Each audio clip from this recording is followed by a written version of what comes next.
그런데 이 문자들이 발견된 곳을 우리가 보면은 각골문은 어디서 발견되느냐 하면은 안양이라는 곳에서 발견이 됩니다. 그것을 우리가 뭐라고 얘기하느냐 하면 은허라고 그래요. 그러니까 풍이문자가 새겨진 각골이 많이 출토된 곳이 은허라고 그 이름이 붙여진 곳이죠. 그래 각골문은 그 안양이라는 데서 출토가 되고, 그 다음에 청동기에 새긴 금문은 이것은 대문구라는 데서 출토가 됩니다. 대문구는 산동반도에 있어요. 그러니까 이 산동반도는 번조선의 중심 지역이죠.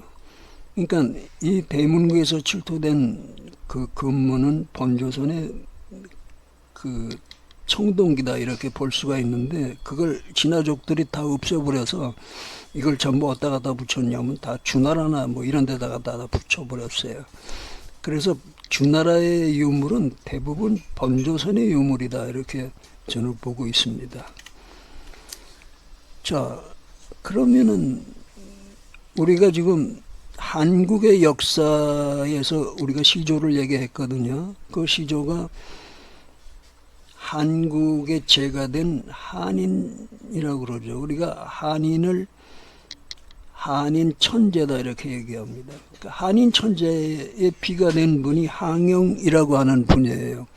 근데 이 벽화가 고구려 벽화인데 오회분 4호묘에 있는 천정 벽화죠.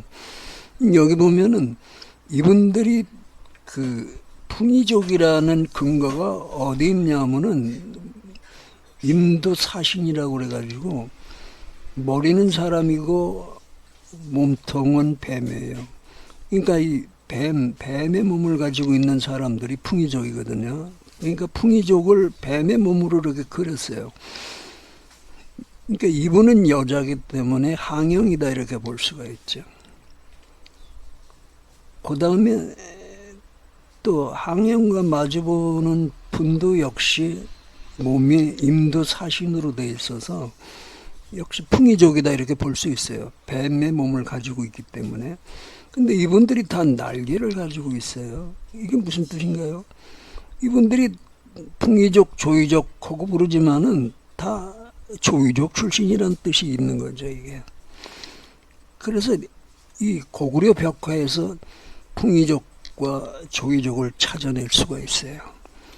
이건 뭐 빼도 박도 못하는 증거가 된다 이렇게 볼 수가 있죠. 근데 여기 보면은 한자와 항자, 그러니까 한자와 항자를 보면은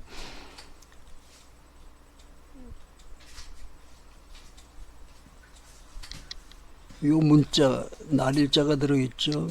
그러니까 이 문자를 우리가 그 부수 외문자라고 이제 이렇게 얘기를 하는데, 이 날일자가 전부 뭘로 돼 있냐 하면은 뱀사자로 돼 있어요. 그러니까 한국 시대에는 뱀사자로 돼 있고 한나라에 와서 이게 날일자로 바뀌어요. 그러니까 이 문자는 지금 한나라 문자를 쓰고 있는데 컴퓨터에서 이 문자가 없기 때문에 한나라 문자를 쓴 거예요. 원래 한국의 그 풍이 문자로 쓰려면 여기에 뱀사자가 들어가야죠. 그리고 이 뱀사자가 어떻게 되어 있느냐 하면은 한인을 얘기할 적에는 단사문이라고 그래가지고 뱀이 하나만 표시가 돼요. 근데 두 분이 결혼하면은 뱀이 둘이 표시가 되거든요. 그래서 쌍사문이다 이렇게 얘기를 합니다. 그래서 이 항영에는 쌍사문으로 되어 있다고 볼 수 있고 한인에는 단사문으로 되어 있다 이렇게 볼 수가 있어요.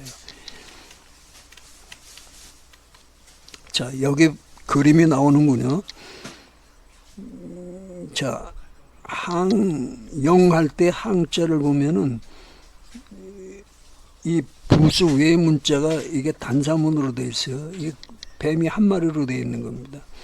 그리고 요 부수는 여자로 되어 있어요.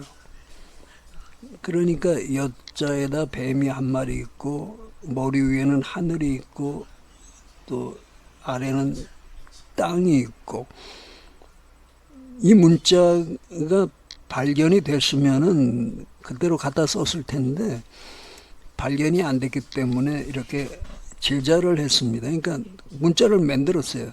그래가지고 왜 만들었냐? 우리가 항영이라고 할 때 항자가 풍이족의 문자라는 것을 나타내기 위해서 이렇게 만든 거예요. 그러니까 이해를 돕기 위해서 만든 거죠. 그 다음에 맨 밑에 보면은 한자가 나오는데 이게 이제 본체 문자입니다. 오늘날 우리가 쓰는, 한국 사람이 쓰는 본체 문자고, 그 다음에 이제 중국 사람이 쓴다면은 이것이 간체 문자가 되겠죠. 여기 보면은 그 오른쪽에 여자 여자에 풍의 문자가 나와 있어요. 여기 근데 좀 이상하게 전부 상나라 문자로 나와 있어요. 1번, 2번, 3번, 4번 문자가 다 상나라 문자로 되어 있는데 이것은 아주 잘못된 것이다 이렇게 볼 수 있어요. 사실은 이 문자를 쓴 거는 상나라만 쓴 게 아니거든요. 이 문자를 쓴 나라는 한나라도 썼고 배달나라도 썼고 그 다음에 본조선도 썼고 진조선도 썼고 다 썼어요. 그래서 상나라 문자 외에 다른 문자는 다른 나라에서 썼던 문자하고도 닮아 있을 것이다 이렇게 생각합니다. 그래 서주에 또 와서 이 여자가 변하죠. 가운데 중자 비슷하게 변해요. 그리고 춘추 시대에는 완전히 이건 가운데 중자로 변하는군요. 또 전국 시대에도 그렇고.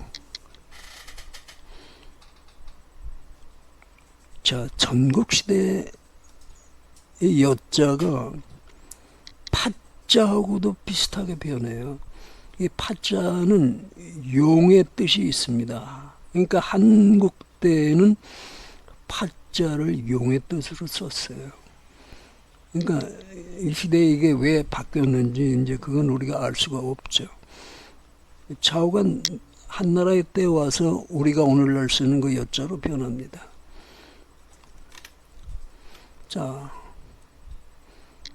그러면 한국이라는 나라의 역사를 우리가 어떻게 찾아낼 것이냐? 그 역사를 찾아내는 방법엔 두 가지 방법이 있습니다. 하나는 지도에서 찾는 방법이 있어요. 또 하나는 문자에서 찾는 방법이 있습니다. 근데 여기에는 그 두 방법을 다 얘기를 해놨어요. 우선 지도에서 찾는 방법을 한번 보도록 하죠. 자, 우리 역사책에서는 삼성기나 무슨 다른 그런 고서에서는 어떻게 나와 있냐면은 한국이 흑수와 백산 사이에 있었다. 이런 기록이 있어요. 근데 적봉에 가면은 흑수진이라고 하는 마을이 있습니다.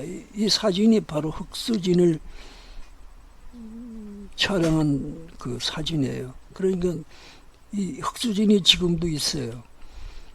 그러니까 흑수라는 것은 북쪽에 있는 강이다. 뭐 이런 뜻입니다. 또 추운 데 있는 강이다. 뭐 이런 뜻도 있어요. 자, 그러면 이제 그 지도를 한번 볼까요? 자, 여기 검은 오각형 속에 들어있는 것이 흑수라는 지명이에요. 여기 뭐 강 비슷한 게 있죠, 이렇게. 근데 이 강에서 북쪽으로 올라가면은 열수라고 하는 또 강이 있어요. 그러니까 흑수는 강의 끝이고 열수는 강의 머리다 이렇게 볼 수가 있죠. 근데 이게 좀 방위가 좀 이상하지 않습니까? 이게 흑은 북쪽이고 열은 남쪽인데 방위가 그럼 이게 거꾸로 된 게 아니냐, 전도된 게 아니냐 이렇게 볼 수 있는데 이 시대는 한국 시대이기 때문에 복희의 8괴가 의미하는 그 방위처럼 이 방위가 바뀌어 있는 거죠. 그러니까 옛날에는 남쪽이 북쪽에 있었고 그 다음에 북쪽이 남쪽에 있었어요. 그래서 이렇게 그 지도가 바뀌었다 이렇게 볼 수가 있습니다. 그리고 적봉이라는 데가 나오는데 적봉에 속해 있어요. 이 열수와 흑수가. 그러니까 한국을 세울 적에 이 방위를 이렇게 북쪽과 남쪽을 정해가지고 세웠다 이렇게 볼 수가 있는데, 그러니까 여기 보면은 또 쭉 올라가면 홍산이 있죠. 홍산, 적봉, 열수, 흑수 이 부분이 옛날에 한국을 세운 곳이 아닌가 이렇게 생각이 됩니다. 그래서 여기가 한국일 것이다. 그러면 흑수 말고 또 백산은 어디 있냐? 이제 찾아야 되죠. 백산. 이게 백산지도예요. 그러니까 여기 오각형이 여기가 백산인데 이 파운다리가 이게 다 백산 파운다리예요. 백산의 남쪽은 조선이에요. 그러니까 조선인데 함경북도 또는 평안북도와 관련이 있는 곳이다 이렇게 볼 수가 있죠. 그리고 여기 백두산이 있어요. 그 백두산은 옛날에 백산이라고 그랬어요. 그러니까 백산의 머리가 백두산이에요. 그런데 여기에는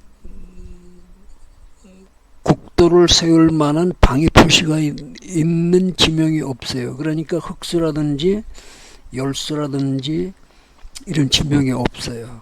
그래서 여기는 아니고 적봉이 바로